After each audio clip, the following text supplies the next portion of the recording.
Добрый день или вечер, или утро, дорогие уважаемые подписчики социальных сетей областной библиотеки имени Сабита Муканова.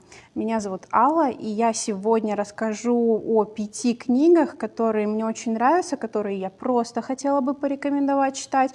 Но самое главное, о чем я сегодня хочу рассказать, это о том, почему их нужно почитать или попробовать на английском, именно читать на английском языке.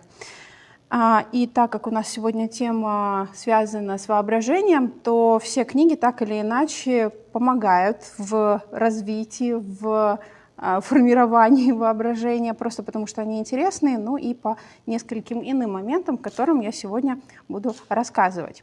So, again, my name is Alla, and I'm going to present you 5 books that I really recommend you for reading in English, and I will explain each one, so the features and the main ideas of what is happening there and why should you pay attention for the English language that is presented in these books. So the first one I would like to mention to you is Ray Bradbury.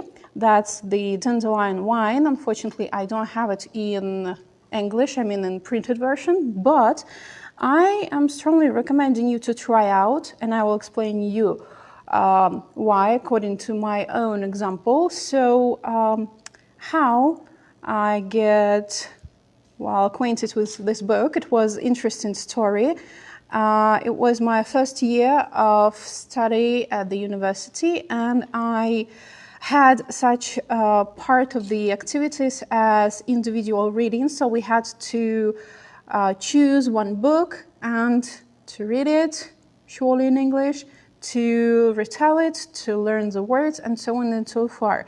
And when I was at the library of our university, I found this book, and that was the title of the book, Dandelion Wine, some strange, unusual.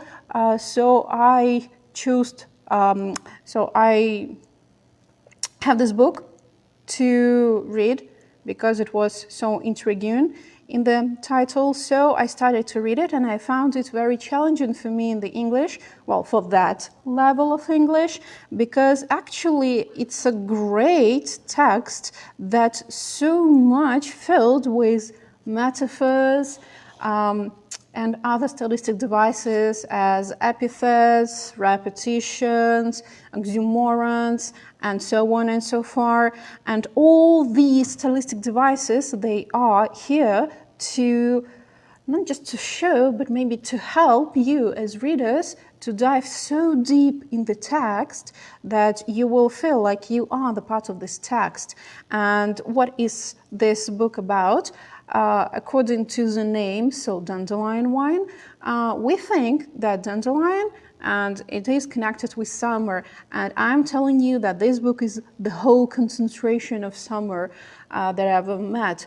So it starts with the 1st June at the beginning of the summer, and it ends with the last August, the last day of summer, and it describes one summer period of 12-year boy named Douglas, and maybe it's a hint for us because actually the full name of Ray Bradbury is Ray Douglas Bradbury, so I suppose it's something autobiographical, and it is a description of the summer from point of view of 12-year-old boy, and that's so amazing because it represents everything that can be so wonderful in summer, and you will turn on your imagination to the full when you will read it and when you will feel, understand, interpret all the stylistic devices that will help you to be so deep in the text, so you will maybe even think, but in a good way, for this time. So I strongly recommend you to start or maybe to prepare yourself because, summer is pretty soon for us, and it's a good opportunity for you to start this book at the beginning of the summer. So it's just a high time for having this book to read. So the next one will be also some sort of a classical book. So it is Alice in Wonderland. her adventures and Through the Looking Glass. That's, I suppose, one of the basic works that are for the fiction, that are for the fantasy genre, because fantasy genre will really turn your imagination. And this book I love the most because it contains so many,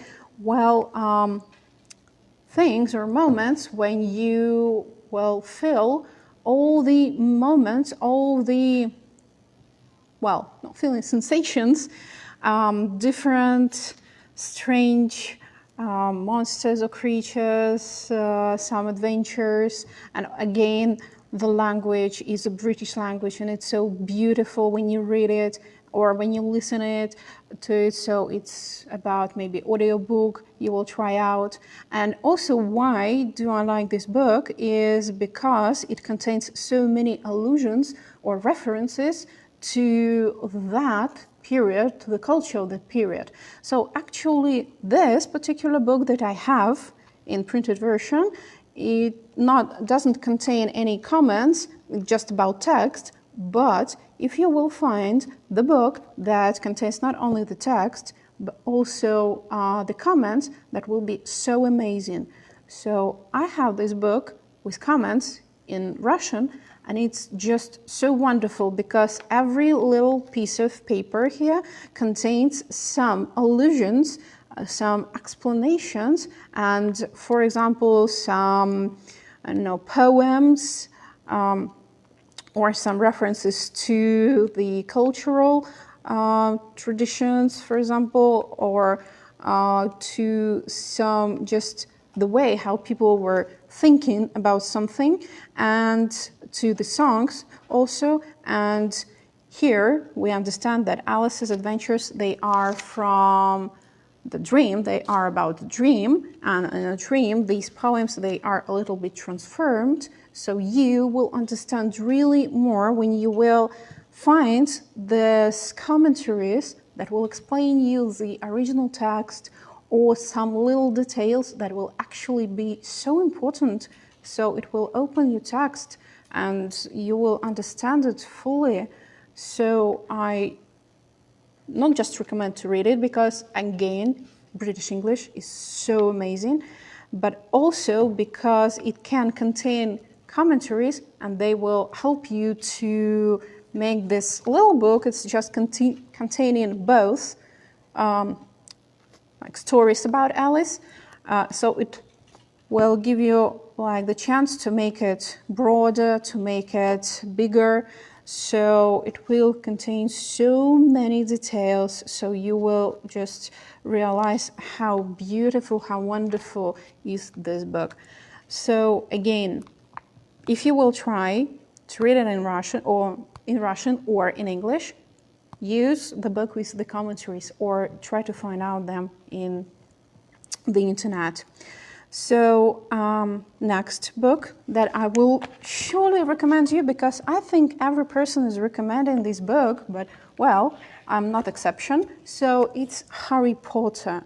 So when you want to turn on your imagination to think about something that is not in our world, at least that maybe for us, for Muggles, we are not able to see it, but it doesn't mean that it doesn't exist. So try to read Harry Potter if you had no tried before.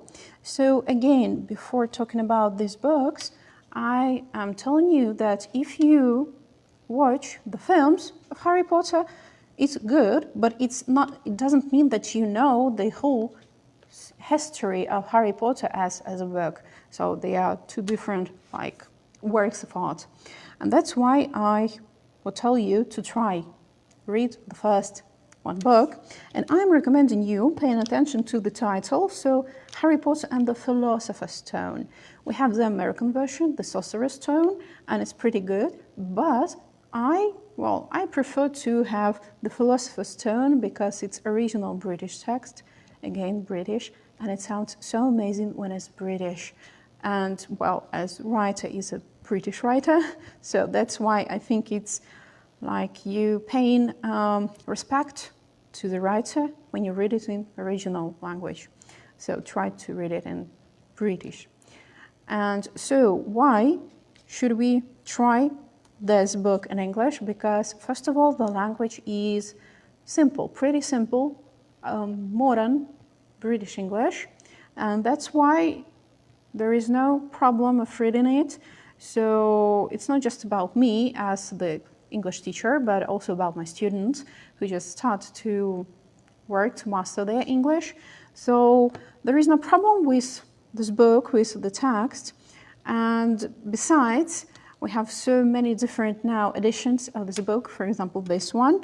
If you will be able to get it or maybe to take it from your friends, it may be even better for you to use like books like this that are full of images, that are full of great text, that has some particular, additional notes. So that's why I'm so fond of reading this book. It's like you read it and you think as you are the part of this book and you are getting letter from Hogwarts, and that's you that Hagrid is looking for to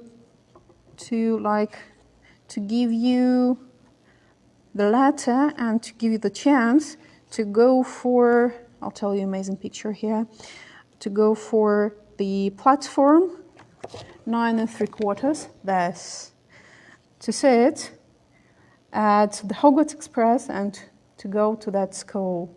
So that's why I'm really fond of this book, because it's the part of the way how people are thinking about school that is really amazing, full of stories, full of mystery. And really, when you read this book, you are like the part of this book and you are like a student of Hogwarts. And maybe this school is some place where people are really wanting to study.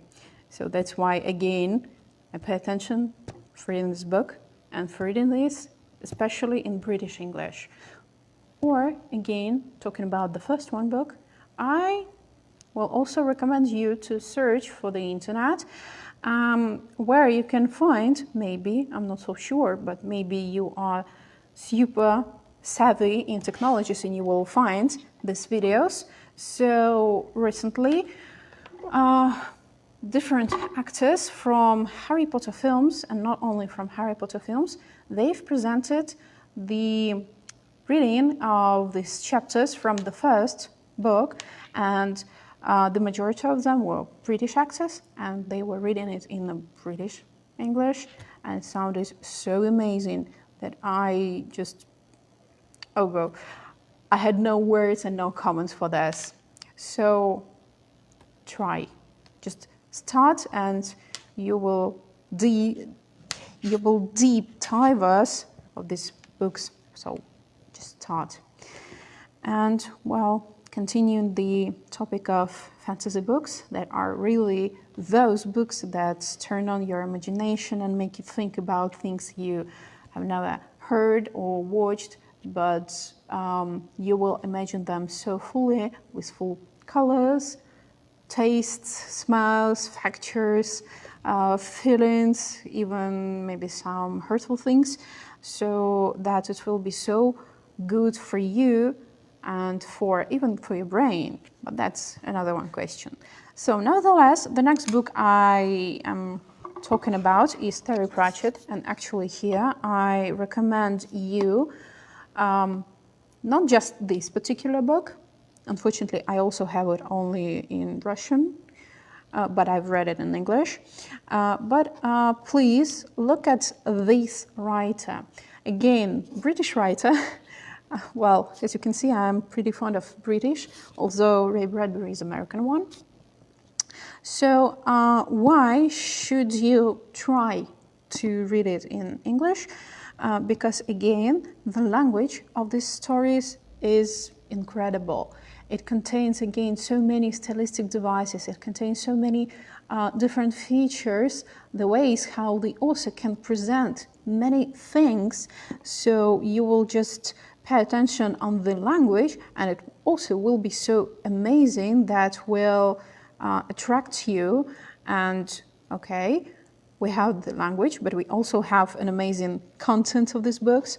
So again, if you had no idea or you had no time to start meeting with Terry Pratchett, so please find out just for the start, because again, what about the author himself and what about his works is just the way how he is looking at the world. So Terry Pratchett is the person who had, for the basis of his works, such classical fantasy books as, for example, Hobbit or The Lord of Rings, where we have some sort of the rules for fantasy genre, and he takes these rules and just reconsiders them. So if we have some particular rule as like magicians are only men, so here, particularly in this first word that is presented in this book, equal rights, he describes like suddenly a girl stand to be magician, and it was so strange for the world, but so amazing just for a girl and for the surrounding. So he breaks these patterns and makes us with satire and irony, and it sounds and looks so amazing. So you change your mind and change your way how are you looking at the world. So again, using so many stylistic devices, expressive means, and other, means of changing or presenting his own ideas, his own messages, Terry Pratchett will help you to understand it fully with all 5 senses of yours. So try out, just start, and everything will be so amazing. And well, the last one book that I will recommend you is actually in this or that way is also connected with Terry Pratchett, because the author of the last book had amazing book in accordance with Terry Pratchett. They wrote it in cooperation, and it called Good Omens. So the last one book is written by Neil Gaiman, also the British writer. Yes, I'm fond of British writers. They know how to use English language to present everything, feelings, tastes, smells, textures, thoughts, ideas, just everything, concept. So, and here I am giving you the acquaintance with my favorite story that was written by Neil Gaiman, that's about Stardust. So telling you the truth, before reading this book, I've watched the film Stardust, and I had no idea that it was written by Neil Gaiman and that it was actually the book. So it was so surprising for me when I found out it. And well, when I finally read this book, I was shocked, but well, in a good way, because the way how the author presented his ideas and his story was much better for me than the adaptation, the film adaptation of this book. And again, I will recommend you to try this book, to read, not just to read maybe, but also to pay attention to the illustrations, because they will help you also to turn on your imagination, to imagine things and details, to feel yourself at the part of the story. So here, for example, I have a great book with the illustrations of Charles West, and if you will be able, try to find it. It's okay for Russian, so just try for, because again, illustrations are so amazing and are helping you to realize, to imagine all the stories, all the adventures that are from this, book. So just again, as for Harry Potter, Terry Pratchett, or Alice, or Ray Bradbury, just try to start, and well, you will be so impressed. So, for example, for me, when I'm reading this book, I have no idea of finishing my day without reading a couple of pages of this book, because then I will be able to have some time before going to bed to think about everything that is on these pages. And well, that's much more better for me to think with, to start my sleeping routine with these thoughts, with these images, that rethinking my day or thinking about some bad news or situation. So that's really, for me it's much more better to start and to finish my day with such books like this than to think about more real things, actually. So it will definitely make you better. Your level of stress will be lower just because of reading and because of everything that is presented here. So that's why I again recommend you to read these books. И на этом я заканчиваю, скажем, свое рекомендательное видео на английском. И еще раз поясню вам, почему я рекомендую попробовать вообще прочитать эти книги, но в особенности, конечно, обратить внимание на именно английский, оригинальный текст этих книг. Итак, в первую очередь рекомендую прочитать Рэя Брэдбери, во-первых, потому что скоро лето. Именно это произведение «Вино из одуванчиков», оно является такой концентрацией лета. И когда вы прочитаете, вы поймете, что это за вино из одуванчиков, потому что это на самом деле очень хорошая метафора и в то же время не метафора. И метафора чего? Вы тоже это поймете, когда прочтете эту книгу. И еще раз поясню, почему я ее очень рекомендую, потому что я сама начинала, скажем, такое достаточно активное чтение на английском языке именно с этой книги. Это было, может быть, с одной стороны, не очень удачно, потому что когда я начала ее читать, у меня уровень английского был не очень высокий, и это было действительно для меня непросто. Но, тем не менее, я дочитала до конца и продолжаю любить это произведение и вообще этого автора. Поэтому, если уж не на английском, то попробуйте на русском. Ну а если хочется какого-то соревновательного момента, такого челленджа, то начните читать на английском.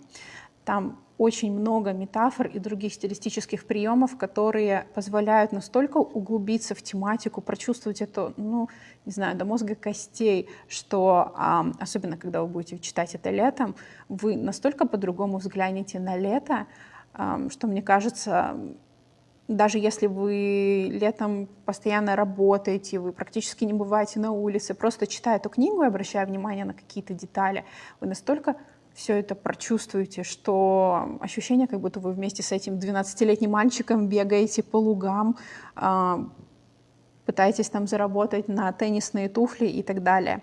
Поэтому это книга, с которой я сама начала, поэтому я рекомендую тоже начать с нее и попробовать. И дальше у нас идут, как мне уже было сказано, британские писатели. На самом деле очень их люблю, потому что это те люди, которые очень хорошо чувствуют свой язык, и они умеют им пользоваться на полную.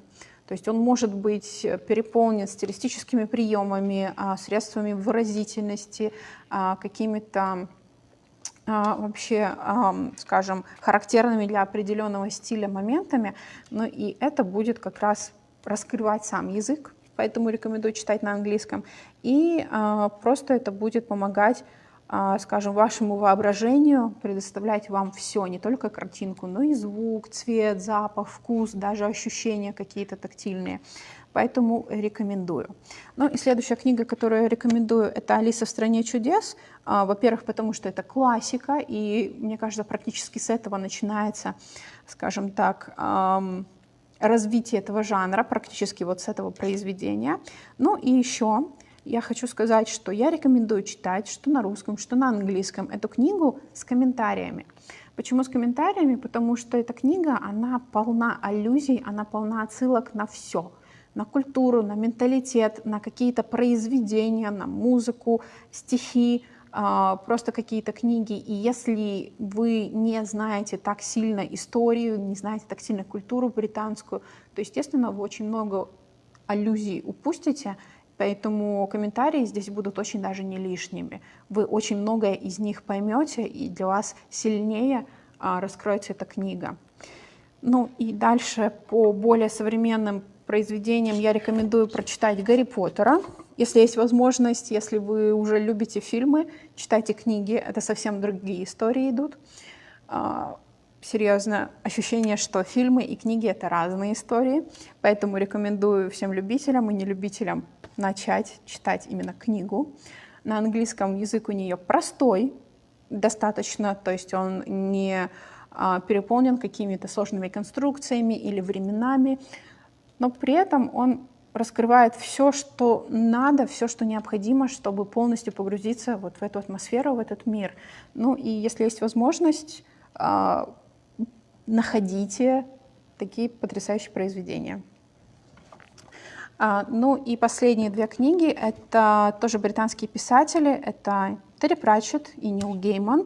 Они тоже достаточно современные и рекомендую по тем же самым причинам, по которым рекомендую читать Гарри Поттера. Язык потрясающий, истории потрясающие.